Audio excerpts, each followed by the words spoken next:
Hello and welcome back to Let's Play Wrath of the Righteous, with me, Bregaton. Let's manage Crusade affairs.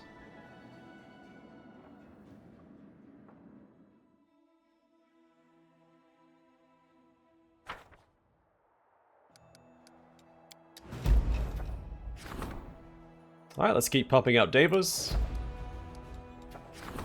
The Unwanted. Another wave of recruits has arrived in Dresden, but their aptitude is questionable. The newcomers are the younger children of small noble families who were forcibly sent to the Crusade by their parents. Some did it for the sake of their family's reputation. Others wanted to get rid of unwanted scions or heirs. These young nobles do not know how to fight, do not want to either. Plus, they might fail their comrades in a battle. What should be done with them? So we can train and temper them, get the Future Heroes decree. Recruitment growth for trainable units increases by 25% for 30 days. Collect payment from the families. Finance points income increases by 20. Or send them back home. I mean, they're here, so we're going to train and temper them. Since these nobles are now Crusaders, they must fight alongside the rest. The officers put them through rigorous training and turn them into real soldiers.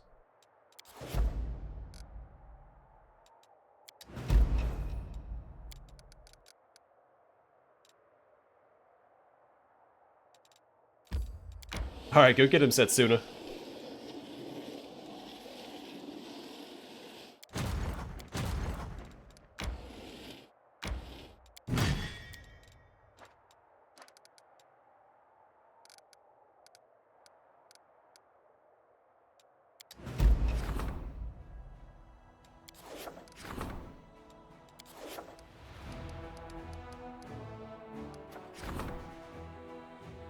Alright, that is for leadership. Let's do this first. Enchanting the Stone of Ghostly Pathways. The Stone of Ghostly Pathways that was obtained by the Crusaders has piqued the interest of Sarkorian shamans, scholarly wizards, and priests of Norgabur alike.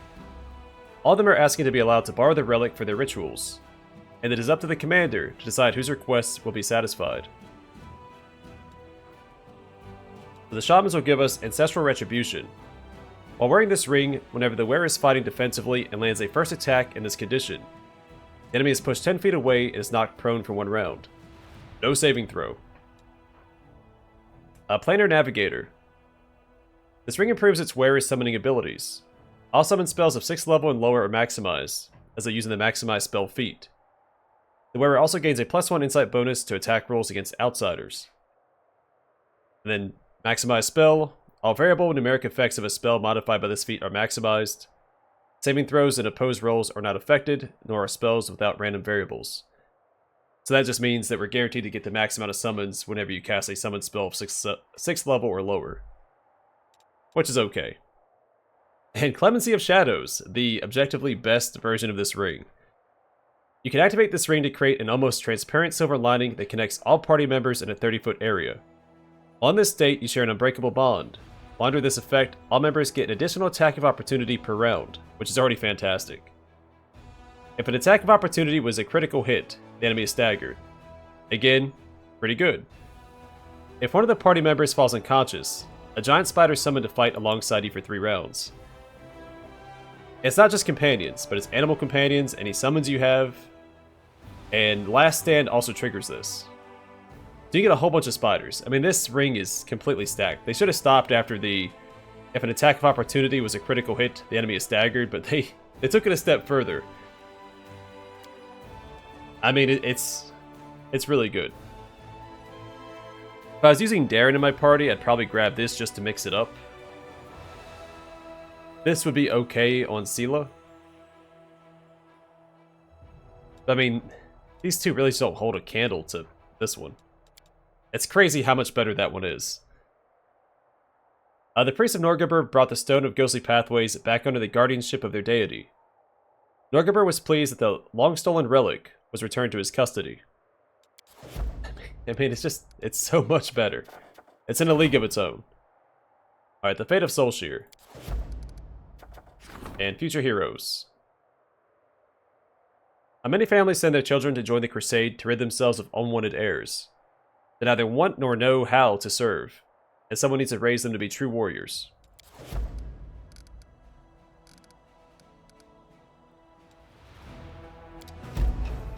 That's right, I need to...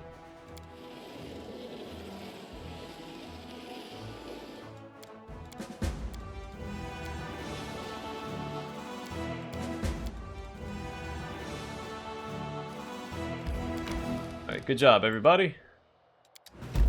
By everybody, I mean Setsuna Shy. Of course.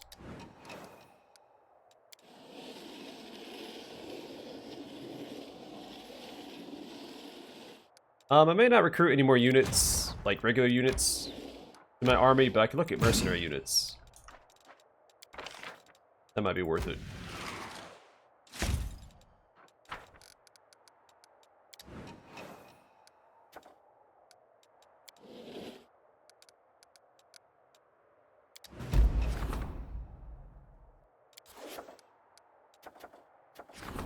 Alright, the fate of Soulshear. When Vane turned to evil, his battle hammer is reforged into a glaive named Soulshear, and charmed by a demoness named Minago. Now this weapon is in the Crusaders' hands, and only they can decide whether to use its power.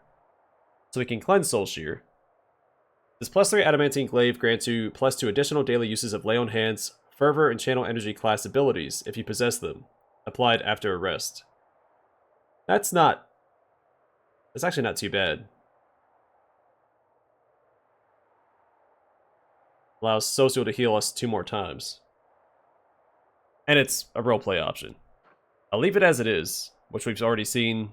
Kills an enemy, he summons a demon depending on the tier enemy.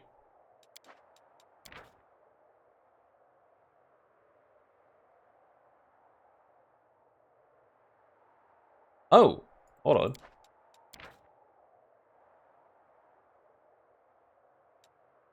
I don't think I read this description. So Soulshear. A soul basher, Vane's warhammer was once a weapon of honor and repute among the Crusaders. When the Keeper of the Sword of Valor rejected his duty as a paladin and became a double agent, he single-handedly reforged warhammer into the glaive Soulshear, a weapon admired by the worshippers of Baphomet. Mistress Minago herself tempered the new blade with the grimmest and most sinister enchantments, and no Crusader would ever dare to reclaim the disgraced weapon. But if we cleanse it, the glaive called Soulshear once belonged to the paladin Vane, who abandoned the path of righteousness in favor of demonic temptation. After his death, the clerics of the Crusade cleansed the weapon and removed the dark enchantments, turning it into an essence of pure faith. With every strike it proves that the powers of kindness and light are much stronger than the abyssal plague. And we can charm Soulshear. By wielding this +3 adamantine glaive, your mount gets a +3 bonus on all saving throws and a +3 bonus to CMD. The glaive called Soulshear once belonged to the brave paladin Vane. The demons enchanted the blade with their deadly sorcery, then the most skilled mages of the Crusade strengthened the weapon with their spells. Its adamantine edge is an embodiment of the perfect balance between dark and light. We're going to cleanse it as a roleplay option. Socio doesn't get that many kills, so it's not like I'm giving up the best effect. I do think that the summon effect is the better of these effects, in general. The fall of Vane is a tragedy and a disgraceful page in the history of the Crusades. The priests have purified his once glorious weapon through prayers and rites. Hitting the bottle. The alchemist Zagoforns has got himself into trouble again. After having one too many drinks, he accidentally set a supply cart ablaze during the demonstration of his improved alchemist fire. Zagoforns was apprehended on the spot by an outraged quartermaster, and the officers now demand the banning of libation among the Crusaders. The High Priest of Nerosian is in favor of this proposal, since drunken Crusaders damage the Crusade's reputation. So ban libation adds 1,000 leadership experience points and 1,000 diplomacy experience points. Crusade morale reduces by 20. Permit the soldiers to unwind. Crusade morale increases by 20, deducts 1,000 diplomacy experience points. They give out drinks for merit. Adds 350 military experience points, which I don't think we need, do we? No. We do need leadership. But I think we'll give it out for merit. Drinks are given only to those who deserve them. The soldiers' enthusiasm on the front lines has improved substantially. The alchemist Zalgoforn strongly supported this decision and rushed off to work with even greater dedication.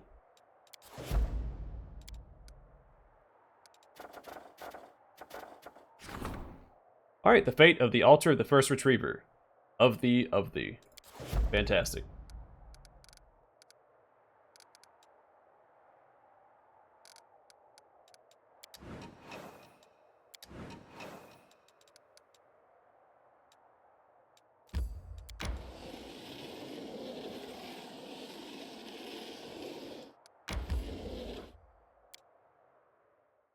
Oh, it's a level 9 army.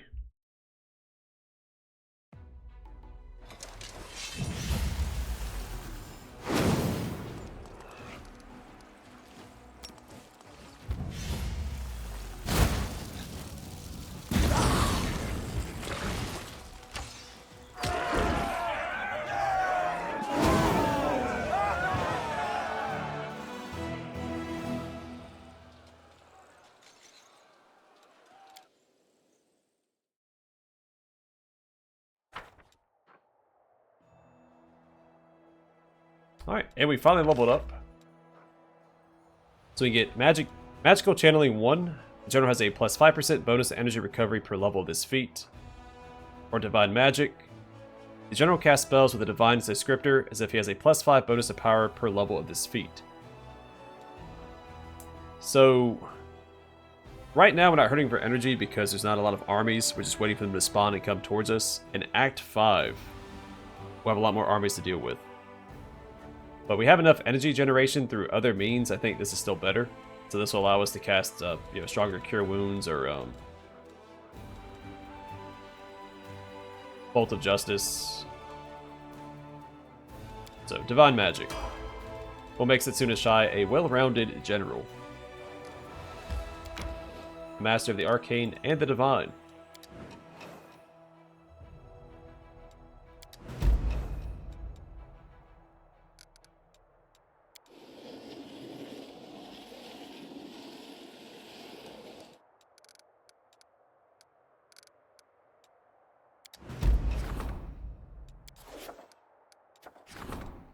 Alright, the fate of the altar of the first retriever.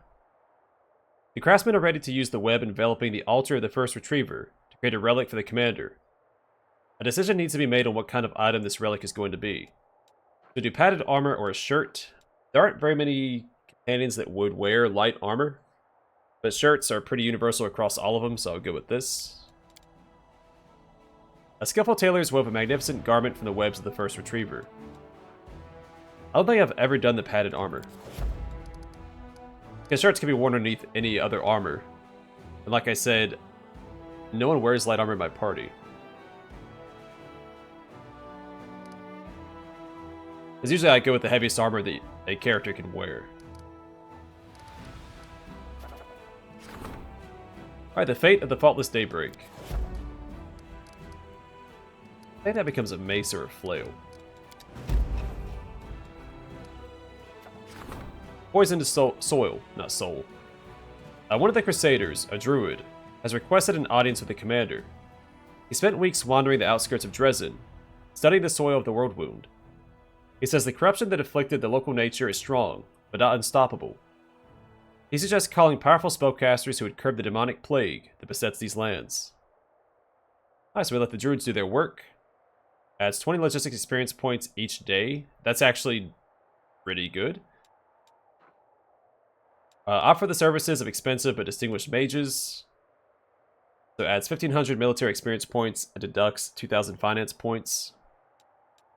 And research the warped lands. Unlocks the world wound research of the dead decree. 12 kineticists are recruited at the commander's headquarters. Blah. Yeah, not really a great roleplay option here. I mean, it sounds like something druids should handle, so we'll let them do that.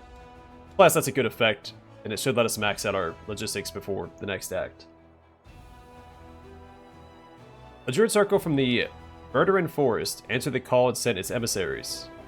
Together with the Crusaders, they began purging the area of the demonic taint, making supply routes safer.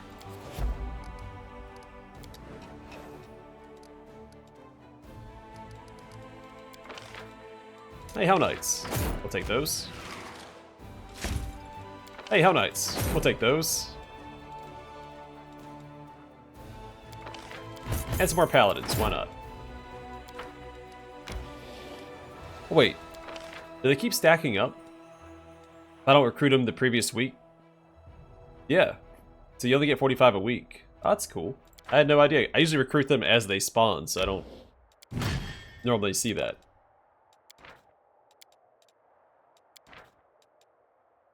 I think it's time to swap out the Paladins for the Hell Knights.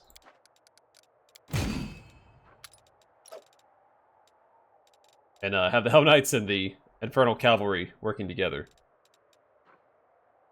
And the Davies are trying to keep them in check.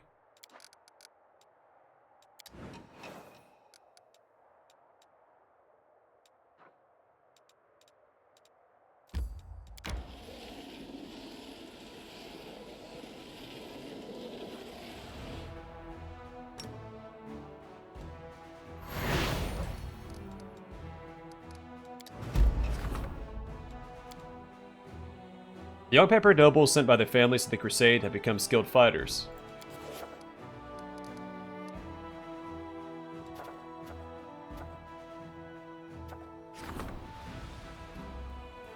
Sure. I think it really matters.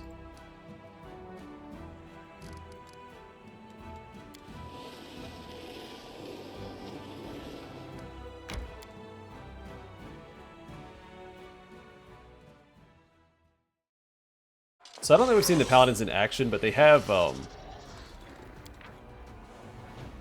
Smite Evil. So unit has a bonus to attack damage and armor class equal to its charisma against evil units, and that's applied automatically when they attack.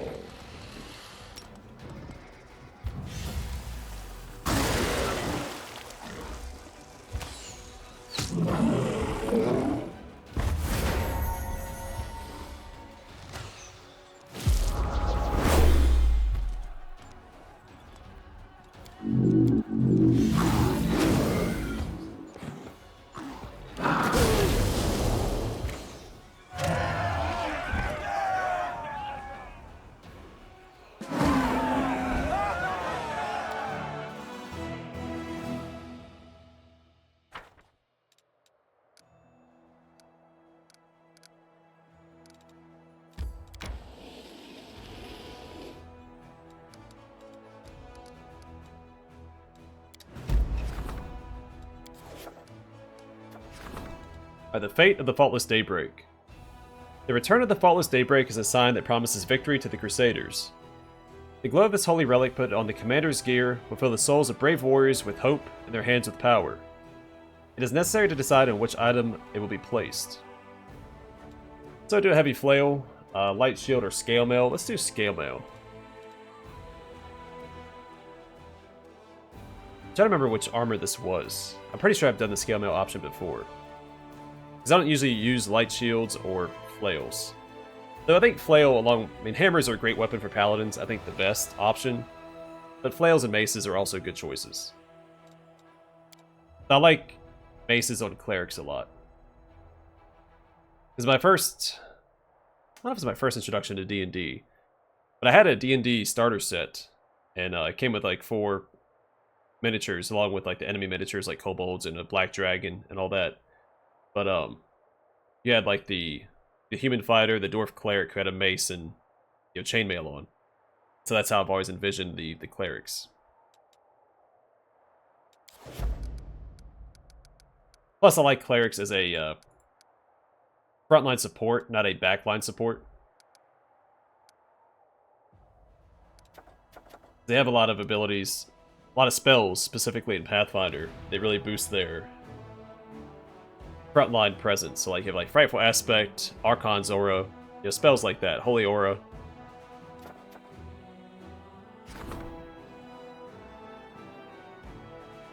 I really need to do that one. Alright. Enchanting the altar of the first retriever. Let's do that.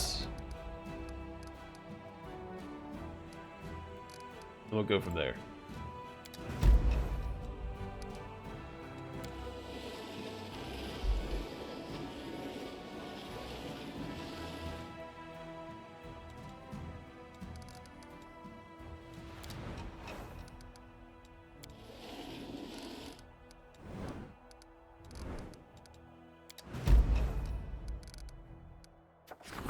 Cleaners.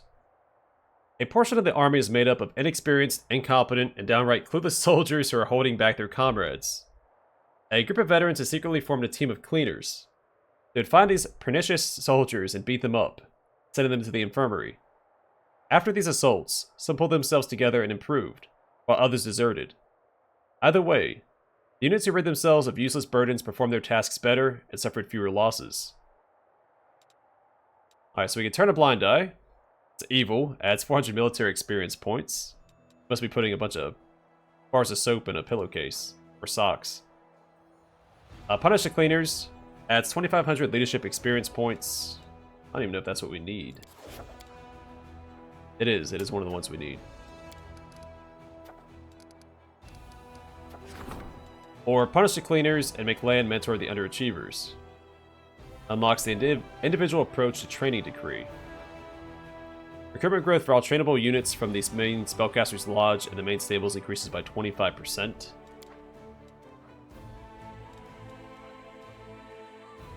Yeah, I mean, you can't just punish the cleaners and not train the ones that aren't doing good. So you have to take this option as a roleplay. But I do want that experience. We're going to go with this option. The conceited veterans have been punished for their actions.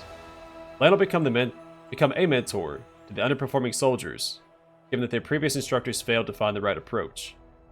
Yeah, that's also part of the problem. I'm sure it's not the entire problem. Sometimes people just can't be trained. I've experienced it myself. I've seen it. Some people just cannot be trained, won't be trained, refuse. So, also putting a lot on Land's plate doing this. He's already a chief of his tribe. He's helping us, and he's an advisor for what, 2 councils? He's a busy guy.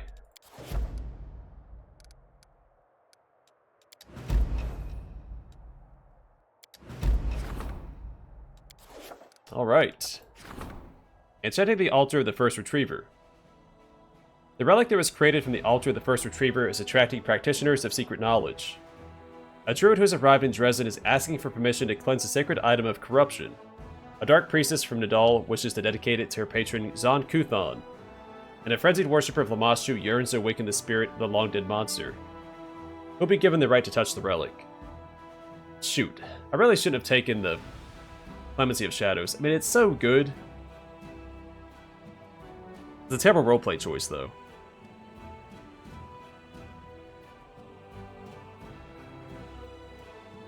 Oh well. Can't go back now. I'm gonna say that Greybor snuck in and made the decision for me, because he does worship Norgabur.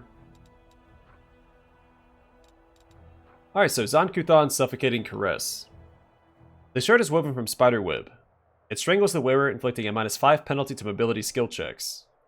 It also helps to discharge electric damage, granting the wearer electricity resistance 30, which does not come up very often. I think it's mostly traps that do that kind of damage. And we're already through Blackwater. So, whenever the wearer is hit by a non-slashing weapon, they must pass a reflex saving throw DC 20, or become staggered for the first attack in a round, as well as suffer a -2 penalty to attack rolls for 1 round.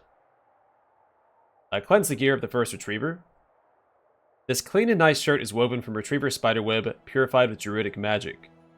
Whenever a druid wearing it casts a spell from their spellbook, they cast it as if they were 1 level higher.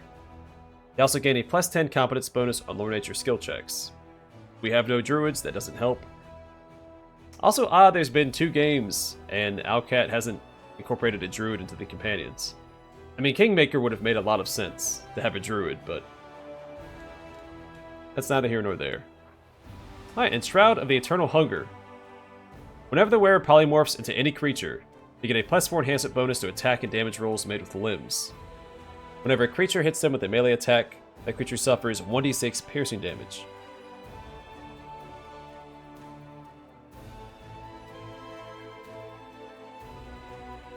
So roleplay wise, I should cleanse it. But this would be pretty good on Ulbrich. But he already has an enhancement bonus, right? So yeah, let's just cleanse it. The Druidic magic have cleaned the item woven from the web of the First Retriever. By summoning the totem of the spider, a skilled and patient retriever, they have exercised a spell from this dark relic. Hi, enchanting the Faultless Daybreak.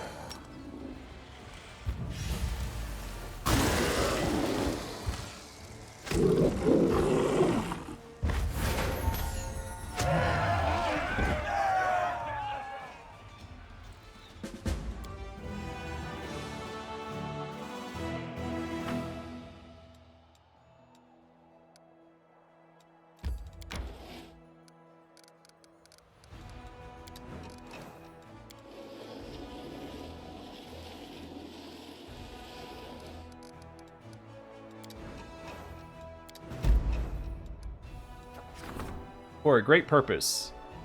A priest of Set has invented a unique method of forging enchanted weapons. However, the process requires a sacrifice. For every blade filled with Set's darkness, a mortal must pay with their sight. The priest suggests forming a group of preachers who will wander the towns and cities to find people whose lives are gloomy enough to sacrifice sight for the good of the crusade. So we can form a group of preachers. Unlocks the Sword of Set decree. Adds 500 military experience points. Crusade morale reduces by 20. Use soldiers who are crippled during the crusade. A very regal option. Adds 500 military experience points. Turn the priest down. Crusade morale increases by 20. We're going to take that option. Such methods are immoral, and the weapons are not worth this kind of sacrifice. The soldiers were uplifted when they learned of the commander's decision.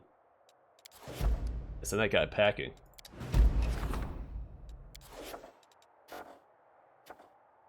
Hi, enchanting the voracious jumble. Enchanting the Faultless Daybreak. Priests of Serenray immersed in meditation have received a sign from the goddess. The message was mysterious and unclear, but the priests agree on one thing. The time of the Faultless Daybreak has passed. The advocates of peace among them claim that this is the hour of the Triumphant Noontide, yet their belligerent opponents believe in the advent of the sanguineous sundown. We can summon the Triumphant Noontide. This +3 scale mail allows the wearer 3 times a day to raise a deceased ally for 2d3 rounds. However, after this, the ally dies again. Or summon the Sanguineous Sundown. Whenever the enemy confirms a critical hit against the wearer of this +3 mithril scale mail, every enemy in a 30-foot area must pass a Fortitude saving throw DC 20, or become blinded for 1d4 rounds and suffer 46 positive energy damage. Successful saving throw negates blindness and halves the damage. I think we'll stick with the original, right?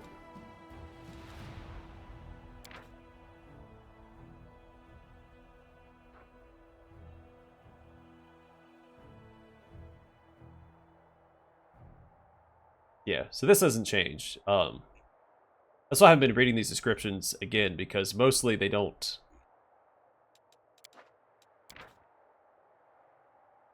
I think soulshear is the only one that actually adapts to the choice you make.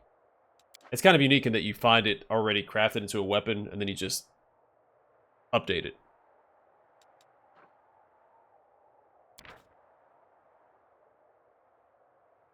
So, I mean, they're all priests of Serenray, so I have no reason...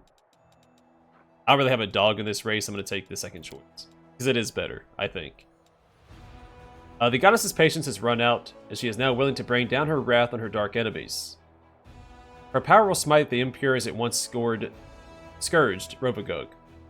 The sun will drive away the darkness and incinerate its minions in this last bloody sunset. That's a pretty cool description. Alright.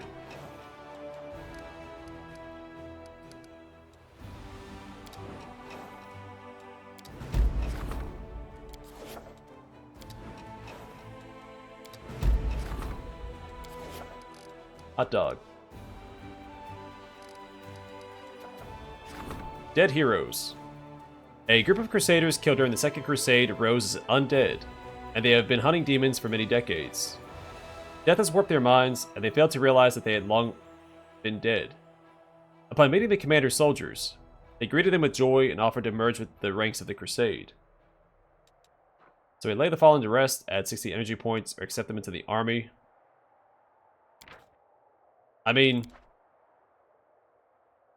there's not an option to vet them to make sure they're not corrupted. But no reason to turn them down, right? So, accept them into the army. 12 skeleton sharpshooters and 8 skeleton champions are recruited at the commander's headquarters. Crusade morale reduces by 15. I mean, as a paladin...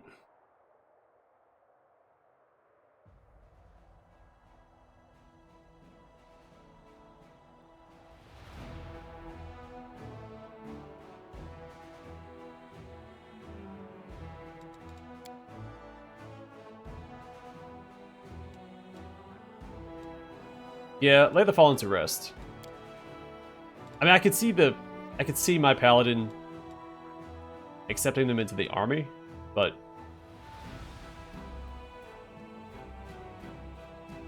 no. Option 1. That's a better roleplay choice. Their battle was over. There's a commander's sacred duty to release their souls. The priests, upon performing the ritual of repose, said that the gods are pleased with this deed. Enchanting the voracious jumble. The blasphemous weapon made of flesh fragments is complete, but its power is dormant. It is necessary to conduct the rituals that will awaken it. In the most forbidden of the occult libraries, wizards have discovered 3 dark spells. Each of them can breathe power into the pernicious weapon of demons. So, all of these are terrible roleplay choices, but we're going to do one. So we can awaken the craving maw. This +3 weapon deals 2d6 damage instead of standard weapon damage. The type of damage is bludgeoning, piercing, and slashing simultaneously. That's pretty good against swarms. Mostly that doesn't matter. But like swarms are resistant against piercing. And maybe slashing? I know piercing for sure. On a critical hit, it hits so hard that the enemy must pass a fortitude saving throw DC 20 each time it tries to attack, or become unable to attack for 1 round. This effect lasts 1d3 rounds. Awaken the Unslumbering Predator. While loading this +2 speed weapon, you can never be caught flat-footed. If you land a killing blow with this weapon, you become immune to all eyesight effects for 1d4 rounds. Its tiny eyes are moving, constantly searching for prey. See, that one's a bit unique in that it actually adds, like, a flavor text description to the weapon effect. Awaken the Unending Distortion. Whenever the wielder of this +3 vicious weapon lands a hit on an enemy who doesn't wield any weapon, it must pass a fortitude saving throw DC 21, or for 1 round its claws or other natural weapons are deformed, thus suffering -6 damage per attack with natural weapons. If it lands a hit on an enemy wielding a weapon, the enemy should pass the same saving throw but suffer -2 penalty to attack for 1 round. It doesn't matter which one I take. The unholy rituals have been conducted over the relic. We're going to sell it regardless. Alright, let's do an individual approach to training. Experienced and attentive instructors could help soldiers that are considered useless to unlock their talents and be of greater service to the crusade.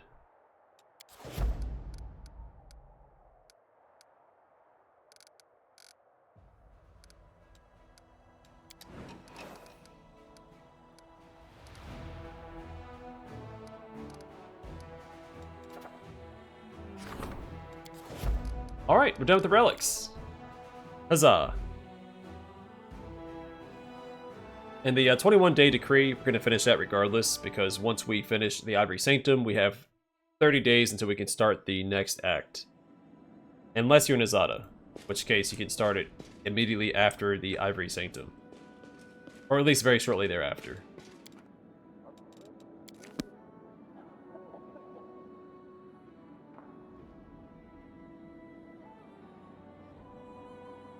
Because the Azada can say, "Get bent, Galfrey," and go do whatever it wants. It's pretty cool. The Azada has... I didn't finish my Azada playthrough because I went Legend in it. But the Azada has at least 2 really, really awesome moments in the game. One of them led to the best fight I've had in any CRPG, I think, in my entire life.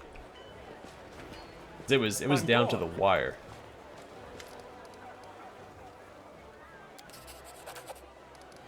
Oh, I don't know if I want to give him another one. He's going to want to talk about it. So, let's hold off on that for now. We'll come back to him later.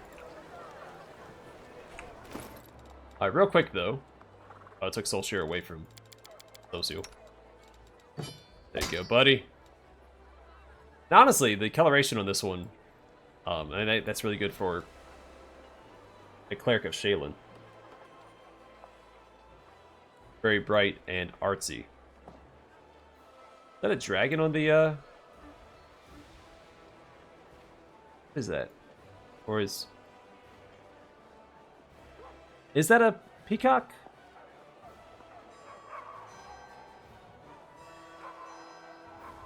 Oh no. It looks very Shaylin-y, right? Which is probably the intent, because they're gonna have a Cleric of Shaylin in the game who uses glaives, so why not make it more tailored to him? With that in mind, though, Clemency of Shadows, who's gonna wear that?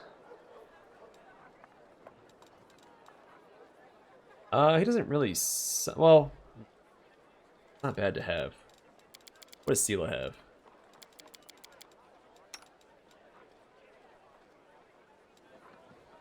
I mean, one additional use of Smite Evil is not that great, especially on Sela, who really doesn't need Smite Evil just for herself, so this might be better on her.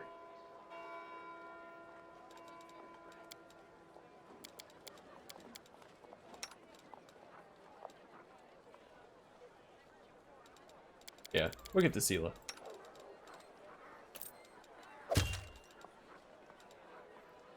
Scale Mail.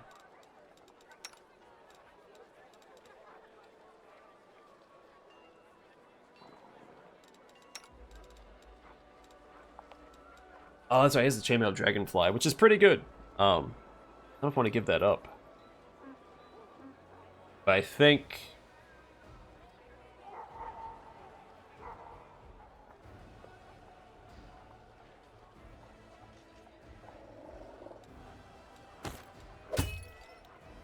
Oh, that looks really cool, too.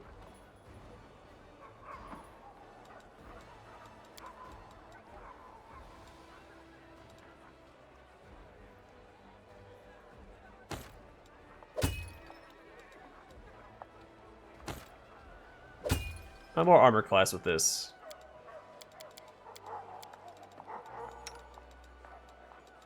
So she can have that. She almost always ends up wearing this in my playthroughs, and then wears it to the end of the game.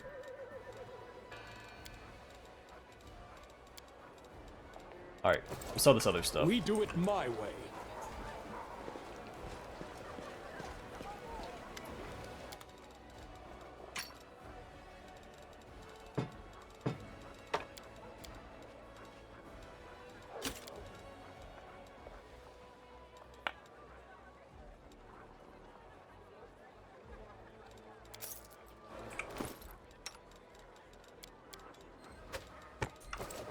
Follow if you dare.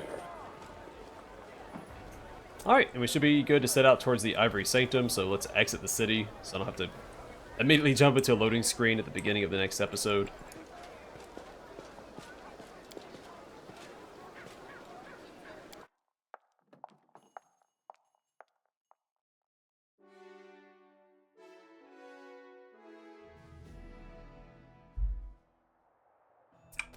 I want to check one thing real quick on Olbrig.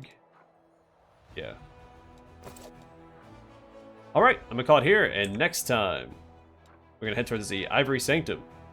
But for now, thanks for watching, and I'll see you guys in the next one.